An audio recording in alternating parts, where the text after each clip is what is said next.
what really is fear? How can we find ourselves in a place to be able to defeat it? And what are the methods to culling this fear and building upon the courage we hold inside of ourselves? Hello, and welcome back to Stoic Spirituality, a podcast where I look through, analyze, and dissect various quotes, books, and experiences I've had throughout the last few years. My name is Juggin, and I'm a student of the human experience trying to spread some knowledge out to the rest of the world.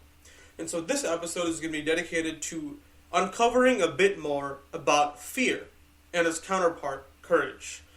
Identifying what fear is, how we can take care of it, and what it requires from us to be able to cull. So first of all, as a kind of recap from previous episodes, what fear can stand for is false evidence appearing real. F-E-A-R. So, fear, more often than not, is based on a projection of the future. Is based on a what if.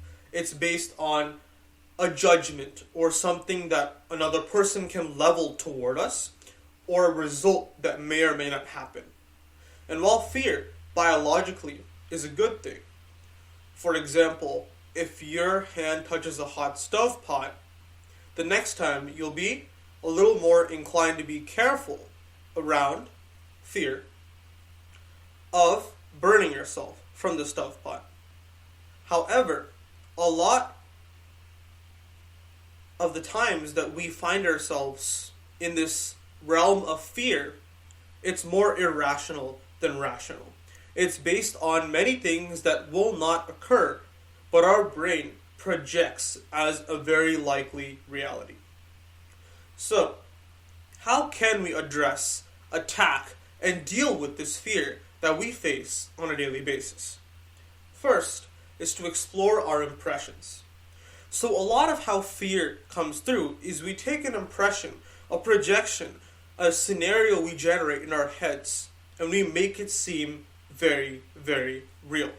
And we try, to the best of our ability, to predict what the future holds. So, in order to first address this part of fear, we need to acknowledge two things. One, our first impressions, or our impressions of a scenario or a situation or a person can be wrong, have been wrong before, and will continue to be wrong over time. By acknowledging this, and by allowing yourself to see the potential wrong that you hold in your head, in your what-if scenario, you allow yourself to dig into your impressions, dig into your first thoughts about a situation, and figure out more of the inner fear, the inner thoughts, or the rationale behind what caused this fear to come up in the first place. And the second thing to do is to simply understand that life is unpredictable. So a lot of us have this desire, this goal to know what's going to happen, to be able to control the variables in this chess game that is life. However, in terms of control versus non-control, the odds are stacked heavily on the side of non-control, meaning that a lot of things in our life we cannot control. Almost everything in our life we cannot control. From where we were born to who we meet driving on the freeway. So, by understanding and accepting the unpredictability of life as a concept, we allow ourselves to step into the idea of fear, knowing that a lot of what we want to project as reality or not cannot be generated or controlled in the long term. And so, by being able to explore your impressions and understand the unpredictability of life, you make a switch from allowing your emotions and your raw feeling to dictate your overall thought process and replace it instead with logic and clarity. Because by addressing and butting heads with your fear head on, as opposed to pushing it away or shoving it in a subconscious box, you allow yourselves to show it for what it is. A mere shadow, a projected major, massive shadow of the actual real situation. And so while biologically we have the amygdala, which is a part of our brain dedicated to feeling emotions like fear, we have to understand and use the much larger portion of our brain, the prefrontal cortex, to kill the part that has irrational fears that will never manifest.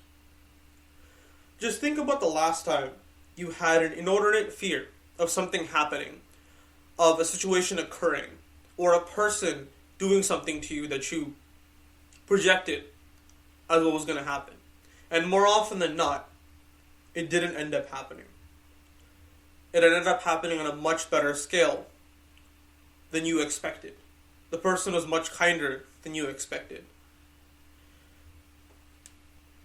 By being able to not allow our emotions to control our fear, rather logic and clarity, not only can we tone down the massive shadow that fear projects, but allow ourselves to fear what is truly worth fearing. And take the courage to push past those fears even, to build ourselves up to become much better individuals than we were yesterday. Remember, there are two ways to look at a situation: objectively and subjectively.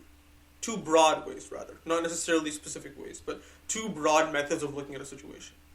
You can take a look at the facts of a situation and what it tells you as right or wrong, based on the logic and clarity of your own prefrontal cortex.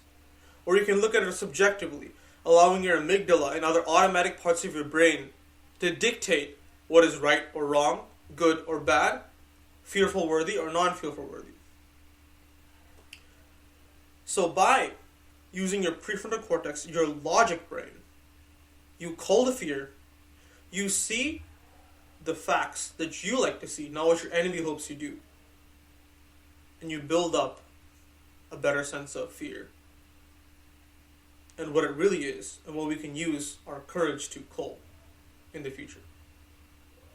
Thanks so much for listening to this episode on the idea of fear and courage. If you'd like to hear more content, feel free to drop me a follow at Stoic Spirituality. Thank you so much for listening, and see you guys next time.